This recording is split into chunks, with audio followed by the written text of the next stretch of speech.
सगळं आलं पाहिजे त्या गाडीमध्ये. लेकरं बाळा दिसू द्या त्यांना. रात्रभर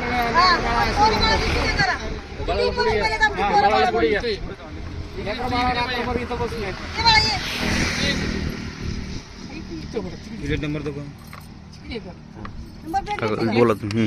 ताई कुठून आलात तुम्ही? मी आता पुण्यातून आली आहे. मला गावाला जायचं, मुखेडला जायचंय. हो. रात्री 2 वाजता या गाडीचा टायर फुटलेला आहे. मग काय म्हणले मग? या गाडीचा मालक अजिबात फोन उचलायला तयार नाही. 2 वाजल्यापासून मी बिना अन्न पाण्याची इथे थांबली आहे.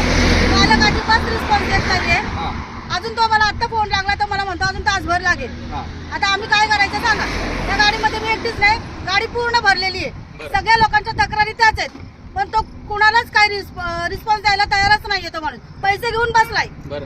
आम्ही काय फुकट चाललेलो नाही, पैसा देऊन चाललेलो आहे. तुम्ही कुठून बसलात? पुण्यामध्ये? मी वारजी माळवाडी मधून बसलेली. तुम्हाला पैसे तिकीट किती घेतलं? 1000 रुपये घेतलेत.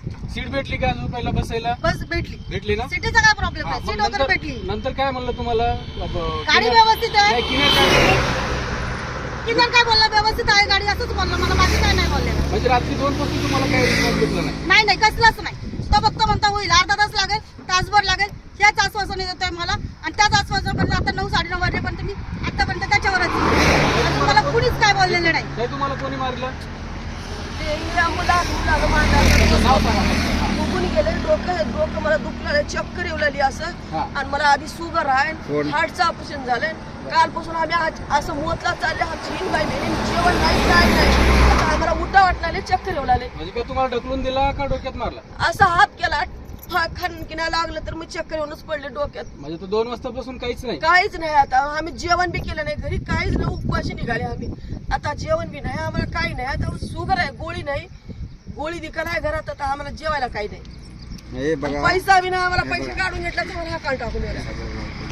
अरे छोटे छोटे बाळ आहेत, इमर्जन्सी काम आहे. या ट्रॅव्हल्स मालकाच्या हलगर्जीपणामुळे स्टेपनी टायर फुटल्यानंतर प्रत्येक गाडीला स्टेपनी असते. स्टेपनी न बघता ड्रायव्हर बोलतात मालकाला फोन लावा, मालक फोन नाही घेत. म्हणजे तक्रार करायची कोणाला करायची? हा फक्त यांच्या हलगर्जीपणामुळं हा नाहक त्रास नागरिकांना प्रवाशांना सहन करावा लागतोय.